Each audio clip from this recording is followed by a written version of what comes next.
नमस्कार दोस्तों। महाभारत को पंचम वेद कहा गया है। यह ग्रंथ भारत देश के मन प्राण में बसा हुआ है। यह भारत की राष्ट्रीय गाथा है। इस ग्रंथ में तत्कालीन भारत आर्यावर्त का समग्र इतिहास वर्णित है। अपने आदर्श स्त्री पुरुषों के चरित्रों से भारत के जन जीवन को यह प्रभावित करता रहा है।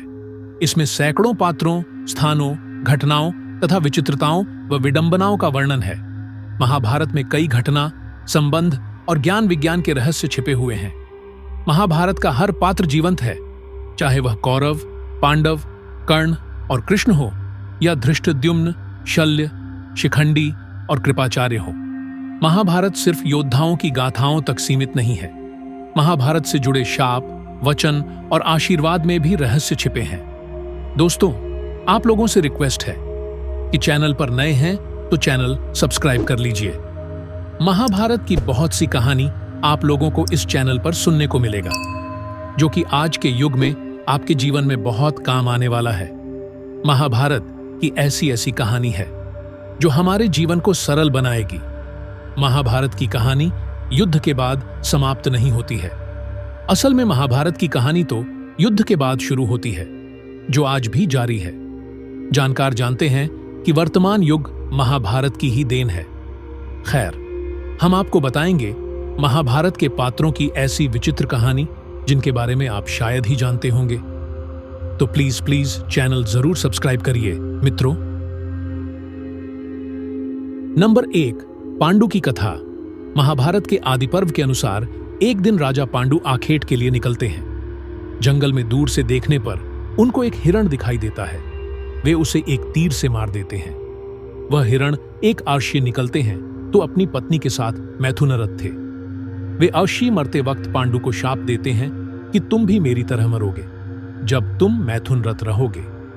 इस शाप के भय से पांडु अपना राज्य अपने भाई धृतराष्ट्र को सौंपकर अपनी पत्नियों कुंती और माद्री के साथ जंगल चले जाते हैं। जंगल में वे सन्यासियों का जीवन जीने लगते हैं, लेकिन पांडु इस बात से दुखी रहते हैं कि उनकी कोई संतान नहीं है और वे कुंती को समझाने का प्रयत्न करते हैं कि उसे किसी अर्षि के साथ समागम करके संतान उत्पन्न करनी चाहिए।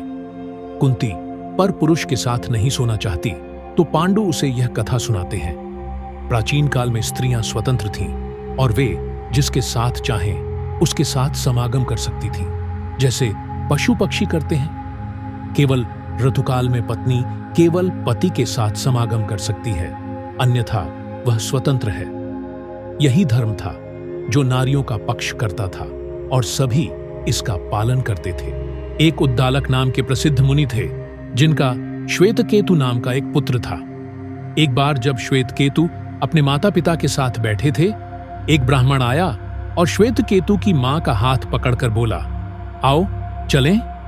अपनी मां को इस तरह जाते हुए देखकर श्वेतकेतु बहुत क्रुद्ध हुए, किंतु पिता ने उनको समझाया कि नियम के अनुसार स्त्रियां गायों की तरह स्वतंत्र हैं, जिस किसी के भी साथ समागम करने के लिए। इन्हीं श्वेतकेतु के द्वारा फिर यह नियम बनाया गया कि स्त्रियों को पति के प्रति वफादार होना चाहिए और परपुरुष के साथ समागम करने का पाप भ्रूण हत्या की तरह होगा।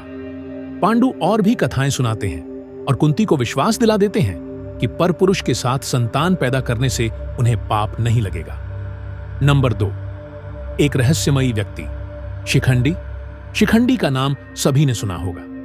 शिखंडी को उसके पिता द्रुपद ने पुरुष की तरह पाला था, तो स्वाभाविक है कि उसका विवाह किसी स्त्री से ही किया जाना चाहिए। ऐसा ही हुआ, लेकिन शिखंडी की पत्नी को इस वास्तविकता का पता चला तो वह शिखंडी को छोड़ अपने पिता के घर चली गई। क्रोधित पिता ने द्रुपद के विनाश की चेतावनी दे दी। हताश शिखंडी जंगल में जाकर आत्महत्या करने लगा। तभी एक यक्ष ने वहां उपस्थित होकर उसकी स्थिति पर दया करते हुए रात भर के लिए अपना लिंग उसे दे दिया, ताकि वह अपना पुरुषत्व सिद्ध कर सके। हालांकि यक्ष की इस हरकत से यक्षपति कुबेर नाराज हो गए और उन्होंने उस यक्ष को शाप दे दिया कि शिखंडी के जीते जी उसे अपना लिंग वापस नहीं मिल पाएगा। यही शिखंडी महाभारत में भीष्म के घायल होने और अंततः उनकी मृत्यु का कारण बना। दरअसल शिखंडी पिछले जन्म में अंबा नामक राजकुमारी था, जिसका 2 बहनों के साथ भीष्म ने अपहरण कर लिया था। भीष्म इन बहनों की शादी शारीरिक रूप से अक्षम अपने अनुज विचित्रवीर्य से करना चाहते थे। अंबा ने भीष्म को बताया कि उसका प्रेमी है और प्रार्थना की कि उसे मुक्त कर दें। भीष्म ने उसे मुक्त कर दिया, लेकिन उसके प्रेमी ने उसे अपनाने से मना कर दिया और उसे वापस विचित्रवीर्य के पास लौटना पड़ा। लेकिन विचित्रवीर्य ने भी उसे अस्वीकार कर दिया। तब अंबा ने भीष्म के सामने विवाह का निवेदन रखा, लेकिन उन्होंने तो आजीवन ब्रह्मचारी रहने व्रत लिया हुआ था। अंततः अंबा ने परशुराम से न्याय की गुहार की। परशुराम ने भीष्म से युद्ध किया, लेकिन परशुराम को निराशा ही हाथ लगी। तब निराश अंबा ने शिव की आराधना की और यह वरदान मांगा कि इच्छा मृत्यु का वर पाए, भीष्म की मृत्यु का कारण वह बने। शिव ने कहा कि यह अगले जन्म में ही संभव हो सकेगा। अंबा तब मृत्यु को वरण कर लेती है। यह अंबा ही शिखंडी के रूप में जन्म लेती है। इसी शिखंडी को कृष्ण ने अपने रथ पर आसीन किया और अर्जुन के साथ भीष्म के सामने ला खड़ा किया। भीष्म ने कृष्ण पर युद्ध धर्म के विरुद्ध आचरण करने का आरोप लगाते हुए एक स्त्री पर वार करने से मना कर अपना धनुष नीचे रख दिया। कृष्ण ने भीष्म को उत्तर दिया कि आपने हमेशा ही अपने द्वारा निर्धारित मानदंडों पर निर्णय लिया है और धर्म की अवहेलना की है। आज भी उन्हीं मानदंडों पर वे शिखंडी को स्त्री बता रहे हैं, जिसका पालन उसके पिता ने पुरुष की तरह किया है और उसके पास यक्ष का दिया हुआ पुरुष लिंग भी है। भीष्म ने फिर भी युद्ध करने से मना कर दिया, जिस पर कृष्ण ने शरशैया पर 3 लेटे भीष्म को इच्छा मृत्यु प्राप्त थी। जब बाणों से उनका शरीर छेद दिया गया, तब भी उन्होंने देह का त्याग नहीं किया। महाभारत के अनुसार सूर्य जब तक उत्तरायण नहीं हुआ, तब तक वे इसी तरह शरशैया पर लेटे रहे। युद्ध समाप्ति के बाद भी उन्होंने कई दिनों तक शरीर नहीं छोड़ा था। प्रतिदिन उनसे बचे हुए योद्धा कृष्ण और पांडव आदि प्रवचन सुनने आते थे। एक दिन युद्धोपरांत भीष्म के मृत्युवरण से पूर्व पांडव उनका आशीर्वाद लेने गए। बातचीत में युधिष्ठिर ने पूछा, पितामह, पुरुष और स्त्री में किससे अधिक यौन सुख प्राप्त होता है? संतान द्वारा माता और पिता कहे जाने से माता और पिता में किसे अधिक कर्णप्रिय लगता है? भीष्म ने उत्तर दिया। राजा भंगाश्वन के अतिरिक्त इन प्रश्नों का उत्तर कोई नहीं जानता। उनकी अनेक अनेक पत्नियां और संतानें थीं। इंद्र के श्राप से वह स्त्री बन गया और उसने एक पुरुष से शादी कर संतानों को भी जन्म दिया। इस प्रकार उसके ज्ञान में पति और पत्नी तथा माता और पिता का अनुभव है। वही तुम्हारे प्रश्नों का उत्तर देने में सक्षम है। नंबर 4, क्या मारे गए थे अर्जुन? अर्जुन के 3 पुत्र थे। द्रौपदी से जन्मे अर्जुन के पुत्र का नाम श्रुतकर्मा था। द्रौपदी के अलावा अर्जुन की सुभद्रा, उलूपी और चित्रांगदा नामक 3 और पत्नियां थीं। सुभद्रा से अभिमन्यु, उलूपी से इरावण, चित्रांगदा से बभ्रुवाहन नामक पुत्रों का जन्म हुआ। चित्रांगदा का बभ्रुवाहन महाभारत के युद्ध में लड़ा था। कहते हैं कि अपने ही पुत्र द्वारा अर्जुन मारे गए। यह कैसे हुआ, इसके पीछे भी एक कथा है। महाभारत युद्ध समाप्त होने के बाद एक दिन महर्षि वेदव्यास और श्री कृष्ण के कहने पर पांडवों ने अश्वमेध यज्ञ करने का विचार किया। पांडवों ने शुभ मुहूर्त देखकर यज्ञ का शुभारंभ किया और अर्जुन को रक्षक बनाकर घोड़ा छोड़ दिया। वह घोड़ा जहां भी जाता, अर्जुन उसके पीछे जाते। अनेक राजाओं ने पांडवों की अधीनता स्वीकार कर ली, वहीं कुछ ने मैत्रीपूर्ण संबंधों के आधार पर पांडवों को कर देने की बात मान ली। वह घोड़ा घूमते घूमते मणिपुर जा पहुंचा। मणिपुर नरेश बभ्रुवाहन ने जब सुना कि मेरे पिता आए हैं, तब वह गणमान्य नागरिकों के साथ बहुत सा धन साथ में लेकर बड़ी विनय के साथ उनके दर्शन के लिए नगर सीमा पर पहुंचा। मणिपुर नरेश को इस प्रकार आया देख अर्जुन ने धर्म का आश्रय लेकर उसका आदर नहीं किया। उस समय अर्जुन कुछ कुपित होकर बोले, बेटा, तेरा यह ढंग ठीक नहीं है। जान पड़ता है तू क्षत्रिय धर्म से बहिष्कृत हो गया है। पुत्र, मैं महाराज युधिष्ठिर के यज्ञ संबंधी अश्व की रक्षा करता हुआ तेरे राज्य के भीतर आया हूं, फिर भी तू मुझसे युद्ध क्यों नहीं करता? क्षत्रियों का धर्म है युद्ध करना। अर्जुन ने क्रोधित होकर कहा, तुझ दुर्बुद्धि को धिक्कार है। तू निश्चय ही क्षत्रिय धर्म से भ्रष्ट हो गया है। तभी तो एक स्त्री की भांति तू यहां युद्ध के लिए आए हुए मुझे शांतिपूर्वक साथ लेने के लिए चेष्टा कर रहा है। इस तरह अर्जुन ने अपने पुत्र को बहुत खरी खोटी सुनाई। उस समय अर्जुन की पत्नी नागकन्या उलूपी भी उस वार्तालाप को सुन रही थी। तब मनोहर अंगों वाली नागकन्या उलूपी धर्म निपुण बभ्रुवाहन के पास आकर यह धर्म सम्मत बात बोली। बेटा, तुम्हें विदित होना चाहिए कि मैं तुम्हारी विमाता नागकन्या उलूपी हूं। तुम मेरी आज्ञा का पालन करो, इससे तुम्हें महान धर्म की प्राप्ति होगी। तुम्हारे पिता कुरुकुल के श्रेष्ठ वीर और युद्ध के मद से उन्मत्त रहने वाले हैं, अतः इनके साथ अवश्य युद्ध करो। ऐसा करने से ये तुम पर प्रसन्न होंगे, इसमें संशय नहीं है। यह सुनकर बभ्रुवाहन ने अपने पिता अर्जुन से युद्ध करने का निश्चय की। तब अर्जुन और बभ्रुवाहन के बीच घोर युद्ध हुआ। कहते हैं कि इस युद्ध में बभ्रुवाहन मूर्छित हो गए थे और अर्जुन मारे गए थे। अर्जुन के मारे जाने का समाचार सुनकर युद्ध भूमि में अर्जुन की पत्नी चित्रांगदा पहुंचकर विलाप करने लगी। वह उलूपी से कहने लगी, तुम्हारी ही आज्ञा से मेरे पुत्र बभ्रुवाहन ने अपने पिता से युद्ध किया। चित्रांगदा ने रोते हुए उलूपी से कहा कि तुम धर्म की जानकार हो, बहन मैं तुमसे अर्जुन के प्राणों की भीख मांगती हूं। चित्रांगदा ने उलूपी को कठोर और विनम्र दोनों ही तरह के वचन कहे। अंत में उसने कहा, तुम्ही ने मेरे बेटों को लड़कार उनकी जान ली है। मेरा बेटा भले ही मारा जाए, लेकिन तुम अर्जुन को जीवित करो, अन्यथा मैं भी अपने प्राण त्याग दूंगी।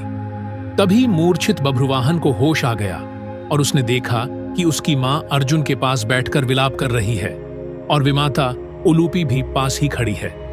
बभ्रुवाहन अपने पिता अर्जुन के समक्ष बैठकर विलाप करने लगा और प्राण लिया कि अब मैं भी इस रणभूमि पर आमरण अनशन कर अपनी देह त्याग दूंगा। पुत्र और मां के विलाप को देख सुनकर उलूपी का हृदय भी पसीज गया और उसने संजीवन मणिका का स्मरण किया। नागों के जीवन की आधारभूत मणि उसके स्मरण करते ही वहां आ गई। तब उन्होंने बभ्रुवाहन से कहा, बेटा उठो, शोक मत करो। अर्जुन तुम्हारे द्वारा परास्त नहीं हुए हैं, ये मनुष्य मात्र के लिए अजेय है। लो, यह दिव्य मणि अपने स्पर्श से सदा मरे हुए सर्पों को जीवित किया करती है। इसे अपने पिता की छाती पर रख दो, इसके स्पर्श होते ही वे जीवित हो जाएंगे। बभ्रुवाहन ने ऐसा ही किया। अर्जुन देर तक सोने के बाद जागे हुए मनुष्य की भांति जीवित हो उठे। फिर उन्होंने अश्वमेघ का घोड़ा अर्जुन को लौटा दिया और अपनी माताओं चित्रांगदा और उलूपी के साथ युधिष्ठिर के अश्वमेघ यज्ञ में शामिल हुए। नंबर 5, कैसे मिली अर्जुन को उलूपी? अर्जुन की चौथी पत्नी का नाम जलपरी नागकन्या उलूपी था। उन्हीं ने अर्जुन को जल में हानिरहित रहने का वरदान दिया था। महाभारत युद्ध में अपने गुरु भीष्म पितामह को मारने के बाद, ब्रह्मा पुत्र से शापित होने के बाद उलूपी ने ही अर्जुन को शाप मुक्त भी किया था और अपने सौतेले पुत्र बभ्रुवाहन के हाथों मारे जाने पर उलूपी ने ही अर्जुन को पुनर्जीवित भी कर दिया था। विष्णु पुराण के अनुसार अर्जुन से उलूपी ने इरावण नामक पुत्र को जन्म दिया। इसी इरावण को भारत के सभी हिजड़े अपना देवता मानते हैं। उलूपी अर्जुन के सदेह स्वगारोहण के समय तक उनके साथ थी।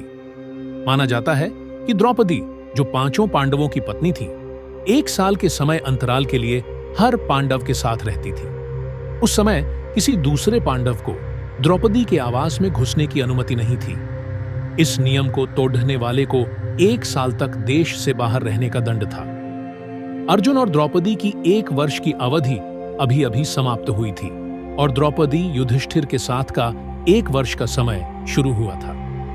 अर्जुन भूलवश द्रौपदी के आवास पर ही अपना तीर धनुष भूल आए, पर किसी दुष्ट से ब्राह्मण के पशुओं की रक्षा के लिए उन्हें उसी समय इसकी जरूरत पड़ी। अतः क्षत्रिय धर्म का पालन करने के लिए तीर धनुष लेने के लिए नियम तोड़ते हुए वह द्रौपदी के निवास में घुस गए। बाद में इसके दंड स्वरूप वे 1 साल के लिए राज्य से बाहर चले गए। इसी दौरान अर्जुन की मुलाकात उलूपी से हुई और वह अर्जुन पर मोहित हो गई। दोनों ने विवाह किया और 1 वर्ष तक साथ रहने के बाद अर्जुन पुनः अपने राज्य लौट आए। विचित्र जन्म कथाएं धृतराष्ट्र, पांडु, विदुर, द्रौपदी, धृष्टद्युम्न, कृपाचार्य, कृपि, द्रोणाचार्य के अलावा कौरवों, पांडवों और कर्ण की जन्म कथाएं भी विचित्र ही कही जाएंगी। एक ओर जहां कुंती ने देवताओं का आह्वान कर कर्ण सहित 4 पुत्रों को जन्म दिया, वहीं माद्री ने भी अश्विन कुमारों का आह्वान कर नकुल और सहदेव को जन्म दिया। दूसरी ओर गांधारी के 99 पुत्रों की जन्म कथाएं भी रोचक हैं, जिन्हें एक कुंभ में जन्म लेना पड़ा, जो बाद में कौरव कहलाए। विचित्र वीर्य की 2 पत्नियां अंबिका और अंबालिका थीं। दोनों को कोई पुत्र नहीं हो रहा था, तो सत्यवती के पुत्र वेदव्यास माता की आज्ञा मानकर बोले, माता, आप उन दोनों रानियों से कह दीजिए कि वे मेरे सामने से निर्वस्त्र होकर गुजरे, जिससे कि उनको गर्भधारण होगा। सबसे पहले बड़ी रानी अंबिका और फिर छोटी रानी अंबालिका गई, पर अंबिका ने उनके तेज से डरकर अपने नेत्र बंद कर लिए, जबकि अंबालिका वेदव्यास को देखकर भय से पीली पड़ गई। वेदव्यास लौटकर माता से बोले, माता, अंबिका को बड़ा तेजस्वी पुत्र होगा, किंतु नेत्र बंद करने के दोष के कारण वह अंधा होगा, जबकि अंबालिका के गर्भ से पांडु रोग से ग्रसित पुत्र पैदा होगा। यह जानकर के माता सत्यवती ने बड़ी रानी अंबिका को पुनः वेदव्यास के पास जाने का आदेश दिया। इस बार बड़ी रानी ने स्वयं न जाकर अपनी दासी को वेदव्यास के पास भेज दिया। दासी बिना किसी संकोच के वेदव्यास के सामने से गुजरी। इस बार वेदव्यास ने माता सत्यवती के पास आकर कहा, माते, इस दासी के गर्भ से वेद वेदांत में पारंगत अत्यंत नीतिवान पुत्र उत्पन्न होगा।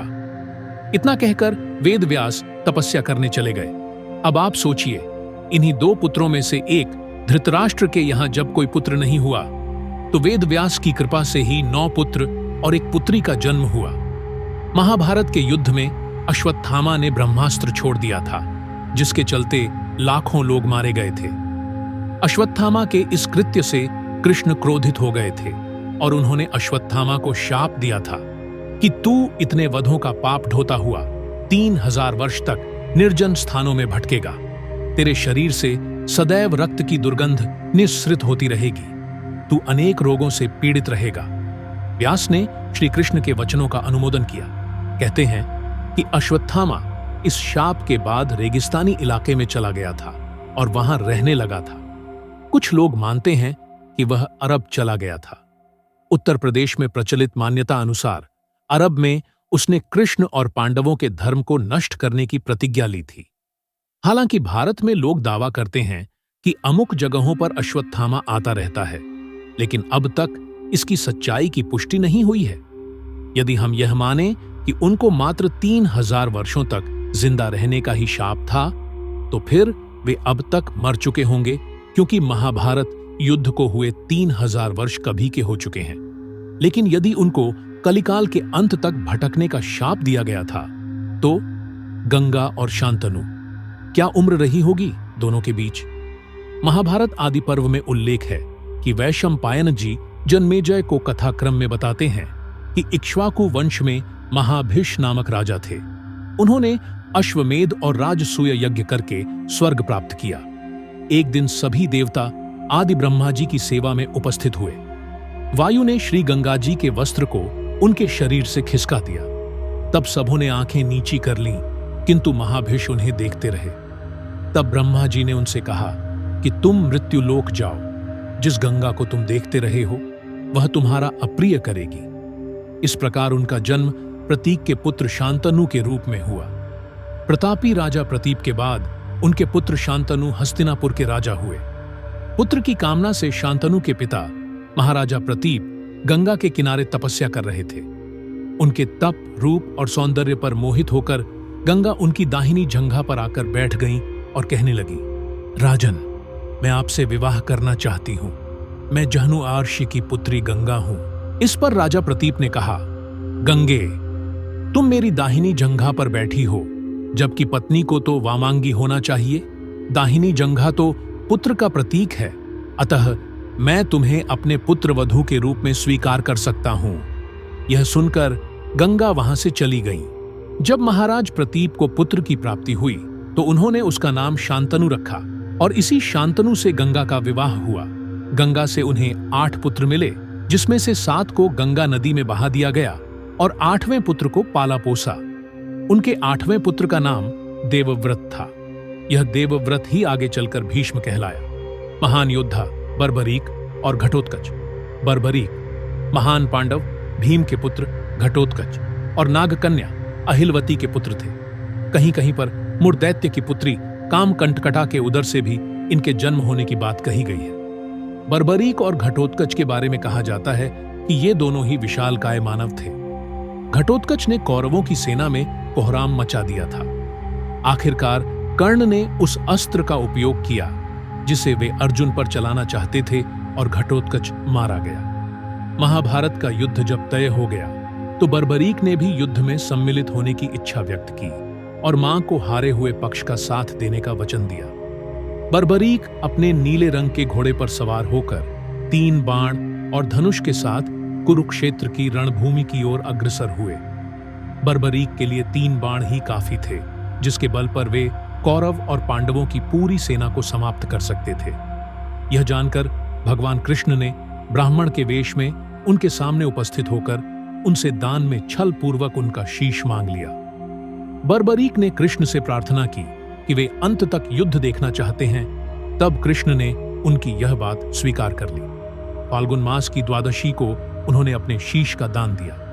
भगवान ने उस शीश को अमृत से सींचकर सबसे ऊंची जगह पर रख दिया ताकि वे महाभारत युद्ध देख सके। उनका सिर युद्ध भूमि के समीप ही एक पहाड़ी पर रख दिया गया, जहां से बर्बरीक संपूर्ण युद्ध का जायजा ले सकते थे। दूसरी ओर घटोत्कच ने कौरवों की सेना में कोहराम मचा दिया था। वह इतना विशालकाय था कि एक रथ को लात मारकर कई मीटर पीछे धकेल देता था। वह अपने पैरों से ही कुछ सैनिकों को कुचल कर मार देता था। कहते हैं इसी तरह के विशालकाय मानव एक समय ब्रह्मा जी ने राक्षसों के उत्पात को शांत करने के लिए बनाए थे। बाद में वे ही मानव राक्षस प्रवृत्ति के बन बैठे। तब भगवान शंकर ने उन सभी को नष्ट कर दिया। नंबर 8, इंद्र का छल। भगवान कृष्ण यह भली भांति जानते थे कि जब तक कर्ण के पास उसका कवच और कुंडल है तब तक उसे कोई नहीं मार सकता। ऐसे में अर्जुन की सुरक्षा की कोई गारंटी नहीं। उधर देवराज इंद्र भी चिंतित थे क्योंकि अर्जुन उनका पुत्र था। भगवान कृष्ण और देवराज इंद्र दोनों जानते थे कि जब तक कर्ण के पास पैदायशी कवच और कुंडल हैं, वह युद्ध में अजेय रहेगा। तब कृष्ण ने देवराज इंद्र को एक उपाय बताया और फिर देवराज इंद्र एक ब्राह्मण के वेश में पहुंच गए कर्ण के द्वार। देवराज भी सभी के साथ लाइन में खड़े हो गए। कर्ण सभी को कुछ न कुछ दान देते जा रहे थे। बाद में जब देवराज का नंबर आया तो दानी कर्ण ने पूछा, विप्रवर, आज्ञा कीजिए, किस वस्तु की अभिलाषा लेकर आए हैं? तब देवराज इंद्र ने छल से उनके कवच और कुंडल दान में ले लिए थे। नंबर 9, क्या ऐसा हुआ था? तमिलनाडु के एक गांव में हर वर्ष अर्जुन पुत्र अरवण की मृत्यु का शोक मनाने के लिए किन्नर समाज के लोग एकत्रित होते हैं। किन्नरों के इस पर्व को अरवणी कहा जाता है। कथा है कि अर्जुन और उनकी पत्नी उलूपी का पुत्र अरवण था, जिसकी बलि चढ़ाकर ही पांडव महाभारत के युद्ध में विजयी हो सकते थे। अरवण ने बलि से पहले शर्त रख दी कि उसकी शादी कर दी जाए, लेकिन कोई स्त्री ऐसे व्यक्ति से शादी के लिए तैयार नहीं हो सकती थी जिसकी मृत्यु निश्चित थी। अंततः कृष्ण ने स्वयं मोहिनी रूप धारण कर उससे शादी की और सुहाग रात मनाई। सुबह बलि के बाद मोहिनी रूपी कृष्ण ने विधवा के रूप में विलाप भी किया था। हे न विचित्र कथा, लेकिन इस कथा की सच्चाई के बारे में हम नहीं जानते। नंबर 10, श्री कृष्ण ने जीवित कर दिया था इन्हें। भगवान कृष्ण ने महाभारत युद्ध के दौरान अर्जुन को गीता का उपदेश दिया। अर्जुन इंद्र के पुत्र थे, लेकिन कहलाते थे पांडु पुत्र। उनकी माता का नाम कुंती था। कुंती पांडु की ज्येष्ठ पत्नी वासुदेव कृष्ण की बुआ थी। अर्जुन कुंती के तीसरे पुत्र थे, जो देवताओं के राजा इंद्र से हुए। प्रत्येक काल में अलग अलग इंद्र हुए हैं। अर्जुन द्रोणाचार्य के प्रिय शिष्य और कृष्ण के प्रिय मित्र थे। स्वयंवर में द्रौपदी को जीतने वाले लक्ष्य भेदी के रूप में तो अर्जुन की ख्याति है ही। द्रौपदी भी अर्जुन की पत्नी थी। अर्जुन के पुत्र कुरु जनपद के राजा अर्जुन की 4 पत्नियां थीं: द्रौपदी, सुभद्रा, उलूपी और चित्रांगदा। द्रौपदी से श्रुतकर्मा और सुभद्रा से अभिमन्यु, उलूपी से इरावत, चित्रांगदा से बभ्रुवाहन नामक पुत्रों की प्राप्ति हुई। अभिमन्यु का विवाह महाराज विराट की पुत्री उत्तरा से हुआ। महाभारत युद्ध में अभिमन्यु वीरगति को प्राप्त हुए। जब महाभारत का युद्ध चल रहा था तब उत्तरा गर्भवती थी। उसके पेट में अभिमन्यु का पुत्र पल रहा था। द्रोणपुत्र अश्वत्थामा ने यह संकल्प लेकर ब्रह्मास्त्र छोड़ा था कि पांडवों का वंश नष्ट हो जाए। द्रोणपुत्र अश्वत्थामा के ब्रह्मास्त्र प्रहार से उत्तरा ने मृत शिशु को जन्म दिया था, किंतु भगवान श्री कृष्ण ने अभिमन्यु उत्तरा पुत्र को ब्रह्मास्त्र के प्रयोग के बाद भी फिर से जीवित कर दिया। यही बालक आगे चलकर राजा परीक्षित नाम से प्रसिद्ध हुआ। परीक्षित के प्रतापी पुत्र हुए जन्मेजय। ऐसे कई उदाहरण हैं जबकि भगवान कृष्ण ने लोगों को फिर से जीवित कर दिया। भीमपुत्र घटोत्कच के पुत्र बर्बरीक की गर्दन कटी होने के बावजूद श्री कृष्ण ने उसे महाभारत युद्ध की समाप्ति तक जीवित रखा। वीडियो का कौन सा पार्ट अच्छा लगा कमेंट करके हमें जरूर बताएं। धन्यवाद।